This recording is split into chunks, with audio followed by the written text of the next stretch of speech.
Okay, so this is north and Indian Boundary.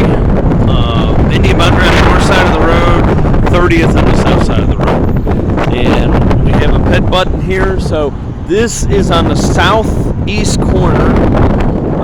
Again, we have janky old mast arm. I did push the ped button. Ped button works. There is a ped walking man indication on the other side, so we're good on that. As you can see, the crosswalk's completely gone, and you can see this big old truck. We do have a lot of truck traffic coming out of here. It's a really acute angle, so they have to have every bit of it to make that turn. You can see where the crosswalk used to go, right in front of the nose of this median here. That's not there anymore. So let's look at our signal indications while we're standing here. So we do have Opticon. We had Opticon at the last intersection, so we do have Opticon in both directions, like we have all the way down this corridor. The past couple signals, we do the Opticon. Here we have it here, up on the mast arm. This is protected, permitted for west and eastbound, and it is just a permitted simple 3-ball for the north and south. So it's kind of unusual. It's a V-shaped, basically, intersection. Both the roads go at a very, very sharp angle as we come out of here. And as we go on through, there's a little frontage road here.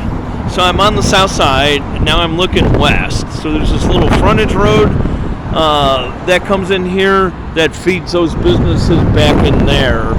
And they just got stopped as they come in here. So this gets a little squirrely through here. So if we upgrade the video, we'll have to have something in place for this driveway that I'm showing. We're going to have something to indicate for this frontage road that they're there.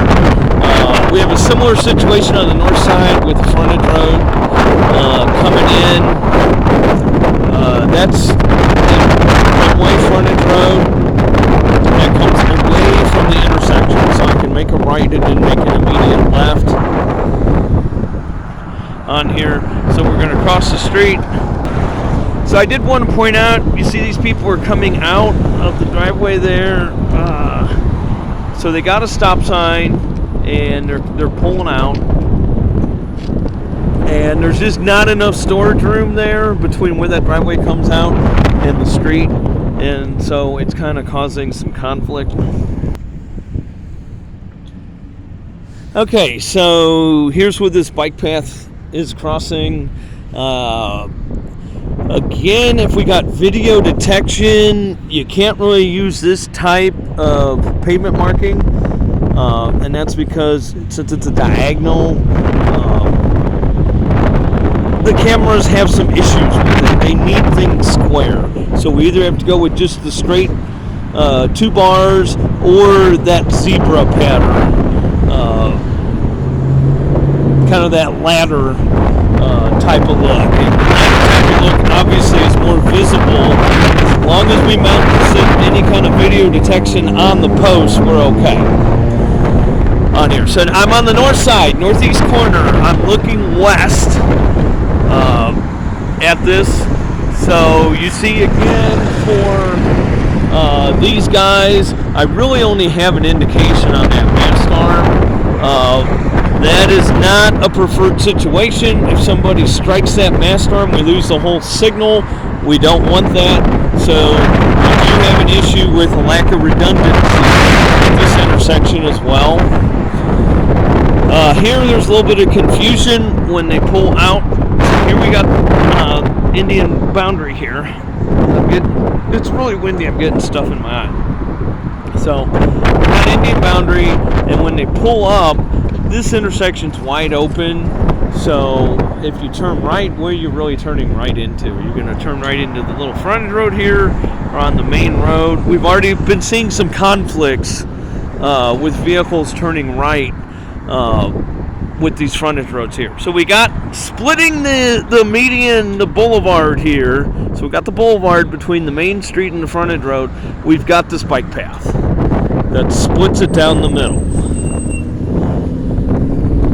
And again, here it's just a shared, and they're pulling into this business. The other people are pulling out. It's kind of wide open. It's the geometrics, and we deal with what we got, but the geometrics lend itself to some conflict points.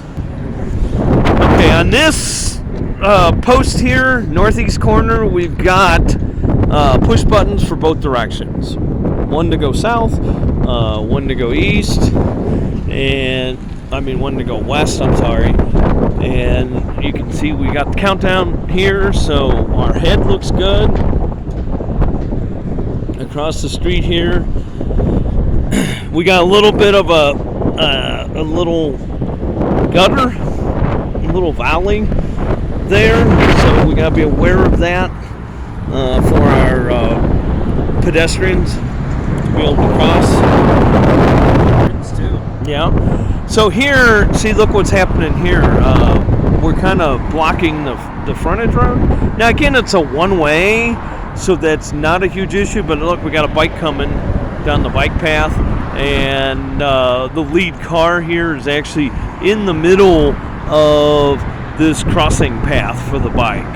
So let's see what this bike is going to do. Not an ideal situation for our bikes. I want to see if there's two ramps though for this. So at this northwest or northeast, we're back on the northeast side. Proposed improvements. Of course, we got this ADA going this way. We'll need an ADA ramp going south along through here. No other improvements except for some minor signalization improvements are necessary. And if I don't hurry up, I'm going to be run over.